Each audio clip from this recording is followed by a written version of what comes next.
வணக்கம். வரலட்சுமி விரதத்தன்று உங்களுடைய வீட்டையும் வாசலையும் அழகாக்கக்கூடிய ஒரு மங்களகரமான கோலத்தை இன்னைக்கு இந்த வீடியோவில் பார்க்கலாம்.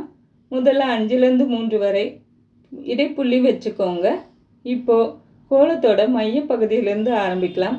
நடுவில் இருக்கிற புள்ளிகளை சுற்றி புள்ளிகள் மேல் படாதவாறு ஒரு அழகான பூ வடிவம் வரைஞ்சிக்கோங்க.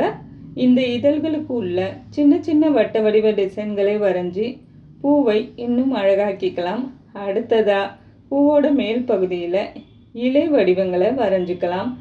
6 பக்கமும் இலைகளை வரைஞ்ச பிறகு அந்த இலைகளுக்கு நடுவில் இருக்கிற இடைவெளியில் 2 வளைவான கோடுகள் மூலம் இணைச்சிக்கோங்க.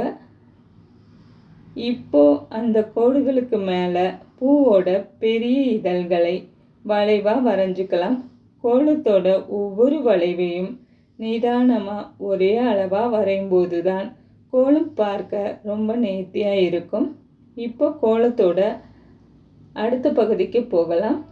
அந்த இதழ்களுக்குள்ள அழகாக ஷேடிங் கொடுத்தீங்கன்னா பார்க்குறதுக்கு இன்னும் அழகாக இருக்கும். இப்போது இலைகளோட நரம்பு பகுதியை வரைஞ்சிக்கோங்க. அதற்கு மேலே இருக்கிற இடைவெளியில் குட்டி குட்டி புள்ளிகள் வச்சு பார்க்கும்போது கோலம் இன்னும் அழகாக தனித்துவமாக தெரியும். பாருங்கள், புள்ளிகள் வச்சதும் கோலம் பார்க்குறதுக்கே அத்தனை மங்களகரமாகவும் நிறைவாகவும் இருக்குது. விழா நாட்களில் இந்த கோலத்தை சுற்றி காவி தீட்டும்போது அது பூஜை அறைக்கு மேலும் ஒரு தனி அழகையும் லட்சுமி கடாட்சத்தையும் தரும். அவ்வளவுதாங்க, ரொம்பவே சுலபமான லக்ஷ்மி கடாட்சமான பூஜை அறை கோலம் முழுமையாக தயாராகிடுச்சு.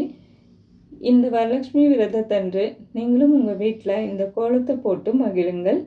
இந்த வீடியோ உங்களுக்கு பிடிச்சிருந்தால் லைக் பண்ணுங்கள், உங்கள் நண்பர்களுக்கும் ஷேர் பண்ணுங்கள். தொடர்ந்து இது போல் சுலபமான மற்றும் அழகான கோலங்களை கற்க நம்ம SV ஹோம் சேனலை மறக்காமல் சப்ஸ்கிரைப் பண்ணிக்கோங்க. நன்றி. வாழ்க வளமுடன்.